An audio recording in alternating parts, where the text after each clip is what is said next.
Culture, exquisite cuisines, the rich resources with an aura of responsible leadership. Akwa, Ibom State, nestled in Nigeria's coastal southern region, is a land of rich culture, lush landscapes, and remarkable transformation.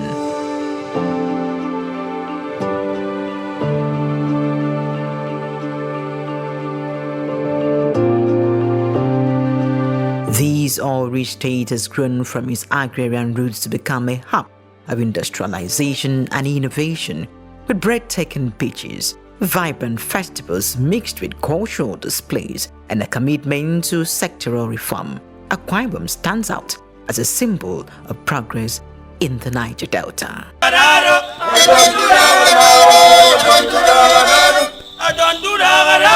Created on September 23, 1987, by the military administration of General Ibrahim Badamasi Babangida, Akwa Ibom State, carved out of Cross River State, is located in the southern region of Nigeria, bordered by Cross River State, Abia State, River State, and the Atlantic Ocean. We were in the Cross River State in the early stage before the Akwa Ibom State is created, and we were happy when the state was created. To us, we all were happy, and most of our indigenes from Calabar reallocate back to Akwa Ibom State, and we started the administration very effectively in the ministry regime. Since its creation, Akwa Ibom has seen progressive transformation through its leaders, advancing the political, economic, and social dimensions of the state. Following the separation of Akwa Ibom from Cross River in 1987, the state was administered by military governors such as Colonel Tunde Ogbeha in 1988 to John Ebiye 1999, when Nigeria was under the military rule. During this era, the state economic activities were primarily agrarian, with all exploration slowly growing in significance due to its pride of place in the Niger Delta. We had the first governor of Akwa Ibom State, Colonel Jonathan Tunde Ogbeha, and for him it was quite a very horrendous assignment, having to build from the scratch, when you're starting a state from a state of nothingness. So we had to go see how some properties were rented from people. Of course, it was a thing of joy. So many people were willing to give up part of their own possessions for the smooth takeoff of Akwa Ibom State. So Jonathan Tunde Ogbeha arrived, started the concept of statehood, and then we had some landmarks, the AKTC, the Akwa Ibom Broadcasting Corporation. All of those were part of the things he started, and of course, we had the state-owned university that we were still, at that point, we were still co-owning with the Cross River State government. And then we had Colonel Godwin Osaje Abe, who came in to replace Tunde Ogbeha the following year. And Abe also came in with development mindset, knowing that the people of Akwa Ibom State placed huge premium on governance, so he didn't also rely on his assignments. He started the first dualized road project in Akwa Ibom State. That is the Iconic Benin Road that you have now. It was a single-lane road. And shortly after his reign, then came Nkanga, an indigenous of Akwa Ibom State, an Air Force, a fine Air Force officer, a gentleman of no mean repute. He was sent to Akwa Ibom State in September 1990, and from then we had even double of what we were seeing under Abe being manifest in Akwa Ibom State. You had the teaching hospital along a back road then, also converted to a teaching hospital. It was actually being built as a federal medical center. So we remember that it was during his time that also started. Then we also had the General Hospital. We had the IBB Avenue, also dualized. Akwa 97 came in with the philosophy known as the abolition of the Etok syndrome in Akwa Ibom State. Beyond that, they also started the fight for the abrogation of the onshore-offshore dichotomy in the state. Of course, it succeeded at that time during Babangida's tenure as a military president, and Akwa Ibom State had that momentary victory, and we had our rights, and privileges as an oil-producing state. People don't remember that Pius Ahonhai ruled in Akwa Ibom State, because then the military decree was that every institution of democracy should abolish, and commanding officers were to take over helms of affairs. And where there are no commanding officers of that rank, the police commissioner would now take charge. So in Akwa Ibom State, Private Ahonhai took charge until a colonel in the army, Yakubu Bako, was sent in to come and take over in November 1993. So Yakubu Bako also held sway. After him, we had a DOC, a Navy commander who also held sway. Before we had Colonel John Ekbeya Ebiye. With a return to civilian rule in 1999, Obon Victor Otta became the first democratically elected governor of Akwa Ibom State and was described as the father of modern Akwa Ibom, as his administration gave birth to the derivation principle, which called for a larger share of all revenue for all producing states like Akwa Ibom, amongst other infrastructural projects, including the then Le Meridian Hotel. Then came Obon Victor Otta. Obon Victor Otta came in, and his own philosophy was that of ensuring that the dreams, the actual premises on which Akwa Ibom State was created, were realized. So, being one who was involved in developing a master plan for the new state at inception, it was easy for him to go in that route. And during his tenure, we had most of those ring road projects in Akwa Ibom State, in the state capital, executed. So we had the Njikairok Avenue, we had theEderekman Avenue, we had the Dodoma Avenue, executed. Senator Gatul Obot Akpabio took over the reins of the state in 2007 under the People's Democratic Party. Under his leadership, Akwa Ibomites woke up to an uncommon transformative era as massive infrastructure were seen. From the Gatul Akpabio International Stadium, Ibom Tropicana, Ibom E-Library, 4 Points by Sheraton Hotel, as well as the completion of the Ibom International Airport and Ibom Golf Resort.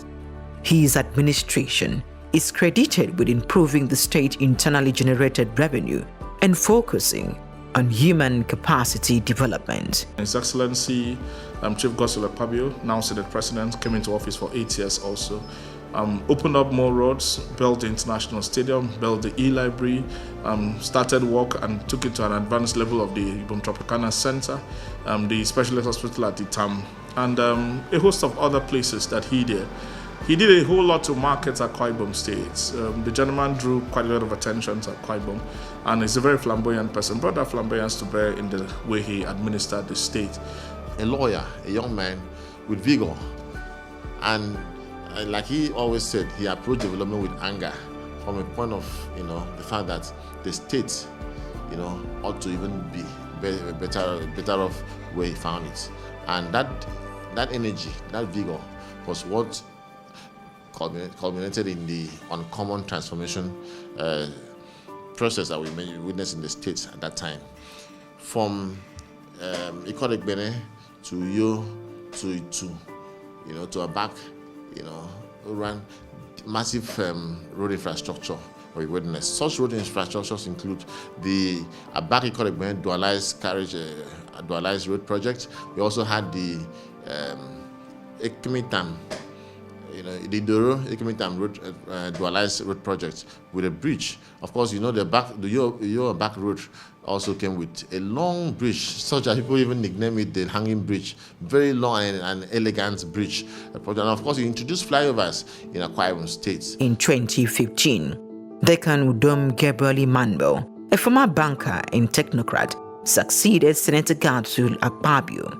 His administration aimed to diversify the economy of Akwa Ibom beyond all dependence by focusing on industrialization, hence the creation of Ibom Air, which became operational in 2019. Mr. Udom Emmanuel, who came into office in 2015, and of course continued with the mental shift through the Dakota philosophy, And then, of course, also went into a whole lot of work in the area of making sure that there was sustainable human capital development. For the very first time, he was able to attract private sector investment that led to the establishment of the syringe factory, led to the establishment of the fertilizer blending plant in Abak, led to the establishment of the flour mill. All of this were commissioned by His Excellency the Vice President in 2017. Governor Udom Emmanuel then coming in and adding the airline to make that tripod of very important investments by the state, an airport, a maintenance facility, and an airline. So that created the ingredients for a very successful airline that helps the state diversify its economy from government and oil dependent into business-driven, private enterprise-driven. In 2023, Pastor Moino was elected governor of Akwa Ibom State under the People's Democratic Party PDP platform. Pastor Ino, a businessman and former commissioner, has placed strong importance in agricultural advancement by declaring a demonstration farm across all 31 local government areas in the state. Some 15 months ago, His Excellency Pastor Moino assumed office due to the collective votes and support of the people of Akwa Ibom State. And he has also brought his person into office. A gentleman who believes in entrepreneurship, a gentleman who believes that people should earn a living rather than beg for a living, a gentleman who believes in developing Akwa Ibom State from the grassroots. And then he's starting with the people at the lowest rung of the economic ladder. And we've seen all of the initiatives that he has put in place. The Arise agenda, which of course is part of the core work of this office, which is the plank of the economic development plan of His Excellency, where there's focus on agriculture, rural development, infrastructure, security, education, empowerment, and a host of others under about 17 thematic areas. And we've seen what this has brought to Akwa Ibom: sustaining the peace, investing in security, ensuring that education at the primary level is made very attractive through the building of model schools all over the state. The one at CKS is complete. Very many other ones are going on. The state has experienced rapid infrastructural growth, especially in Uyo and surrounding areas, including the construction of economic-driven asset courting across key sectors in the state, ranging from aviation to tourism, healthcare, sport, transportation, and private industries scattered across the state.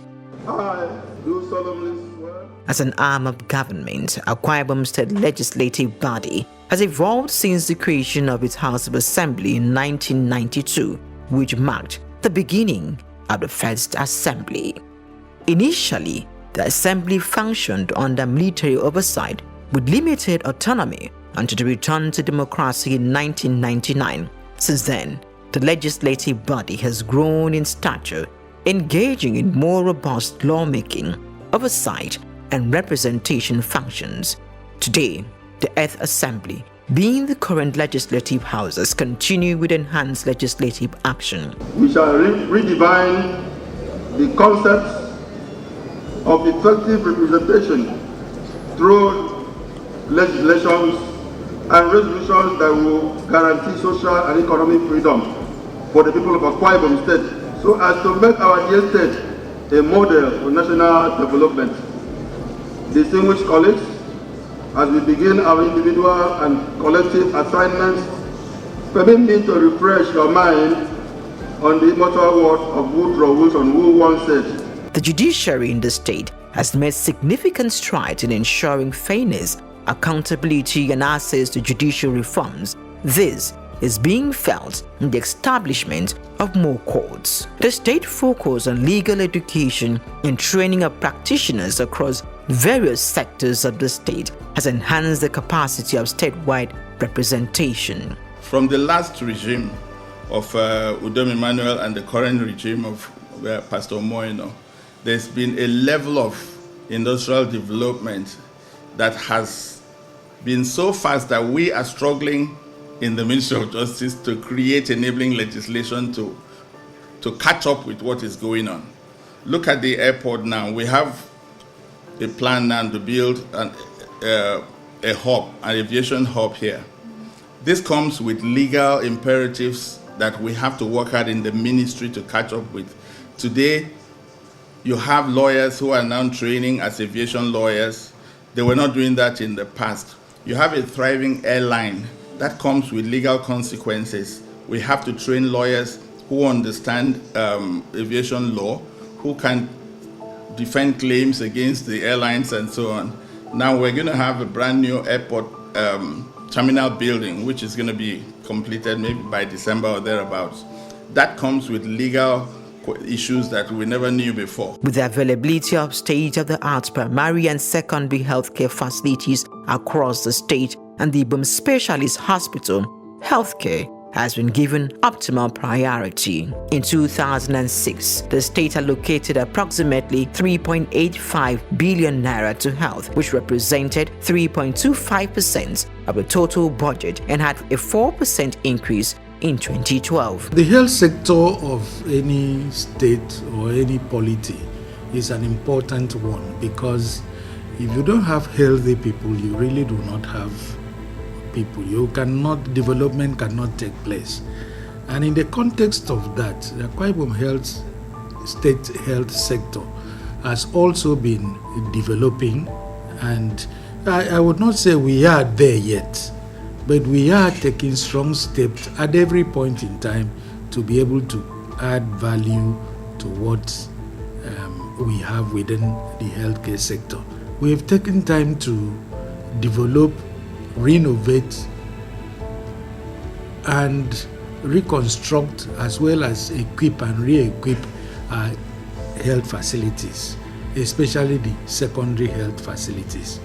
We had done so many of them. When it comes to culture and tourism, Akwa Ibom, with its rich cultural heritage, vibrant festivals like the Ekpe and Ekpo masquerade, and historical events has attracted both local and international tourists, becoming a destination point. We're also embarking on a tourism education and awareness creation, such that the man on the street knows what his role is.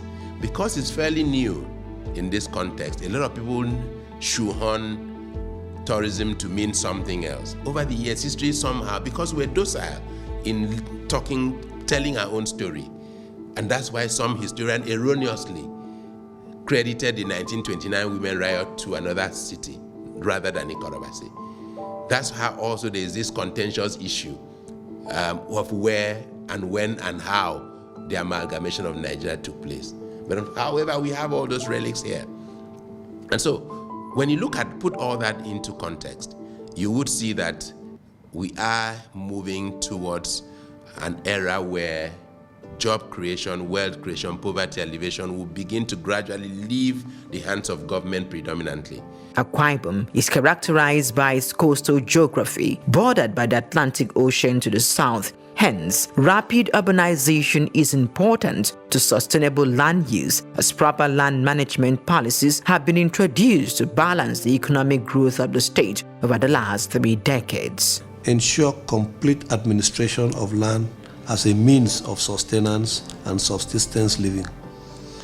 Tap adequate resources from land, both on top and underneath, and ensure that there's compliance to international standards and accountability for the people. We have moved from the basic land administration processes of manual dispensation, and we have been lucky by the grace of God through our successive governments, digitalized land administration. We are probably in the next 90 days set to launch what we call Akwa GIS, the Geographical Information System for Land Administration. What that means, and like I've already captured, is a one-touch system of adequate and required information about everything concerning land. The status of land, the legality of land, the businesses of land, the documentations of land, and the ownership of lands. Movements of goods and persons have been made easy with the construction of modern highways and bridges, improving intrastate and regional mobility, thereby facilitating trade and access to essential services. Akwa Ibom State is the only state that has been able to conquer, the transportation system, in terms of air, water, and sea. Now, His Excellency Ibom Emmanuel has brought in Ibom Air today, which happens to be the best airline flying today, best commercial airline flying today in Nigeria. And this is a project that has opened Akwa Ibom State to the next level. The governor today is a hospitality expert. If you check what is happening just behind the government house, the project behind it, the park that is coming up there, is going to be the finest in this country. And of course, like I said, the gentleman now, he's doing everything to bring in traffic to Akwa Ibom State, because we already have Ibom Air, we have AKTC on land, and he's not just he's killing two birds with one stone. He's taking on that project, hospitality project, by coming up with the Unity Park, and again he's also opening up our waterways economy. So the governor is intentional about also opening up the waterway, which is very, very critical to the economy of Akwa Ibom State. The success of security in Akwa Ibom State is evidently in its declining crime rate and improved community safety. Collaborative effort between law enforcement and local communities have fostered trust and proactive engagement, enabling citizens and visitors to go about their normal business without fear of threats. Descriptively, I would state that with my experience of going around this country in these contemporary times, I rate Akwa Ibom State as one of the most peaceful states in Nigeria. And my expectations is that the good people of Akwa Ibom State are known for being peaceful culturally and traditionally. I enjoin them to maintain this. And if they do, as well as sustain this favorable socio-economic environment, there is no limit to Akwa Ibom State in Nigeria. The state horizon stretches wide with decorated landmarks. Ibom Tropicana represents a hallmark of modern development, blending entertainment, sport, and tourism. The Godswill International Stadium, named after former governor, now Senate President Senator Godswill Akpabio, is Nigeria's architectural masterpiece with engineering prowess, boasting a 30,000 seating capacity.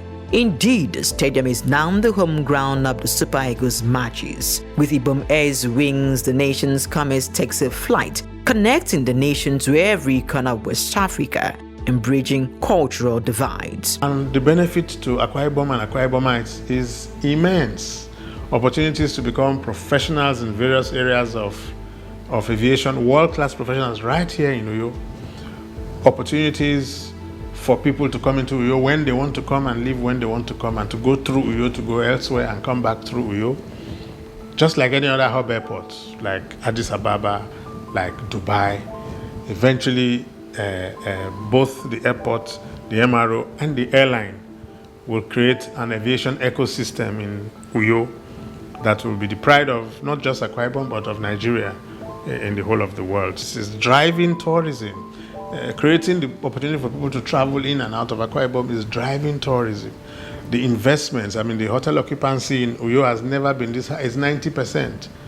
At any time of the month, you are struggling to find accommodation in Uyo because people can come in and go out. Where flyover meets tradition, the state boasts of rich culinary heritage. The delicacy showcases her cultural diversity and aquatic abundance with popular dishes like the afang soup, edikanikong, fisherman soup, ekpankukwo, plantain and yam dishes prepared in assorted forms and eaten with different well-made soups and sauce. Ekpankukwo is made with cocoyam.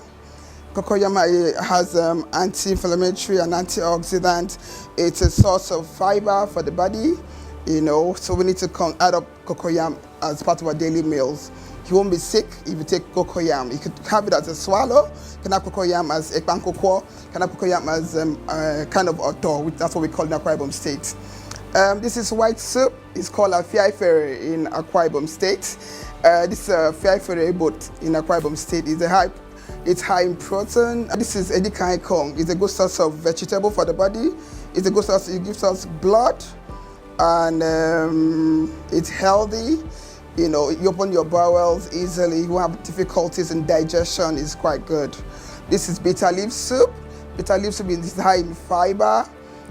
is a good source. It can fight diabetes. It can fight cancer. It's a source of has a good source of antioxidants. So if you consume bitter leaf soup, you will not be sick. You know, it fights against any kind of infirmity that might want to arise in your body by the grace of God. We also have, we call it edesi food. It's yellow rice, edesi tardon, you know, it's palm oil rice made with vegetables. It's a good source of carbohydrate, you know, but we don't need to take too much of carbohydrate. I had to mix with ugu leaf, which is vegetable leaf, which is good for the blood and all of that, to also reduce the content of the carbohydrate.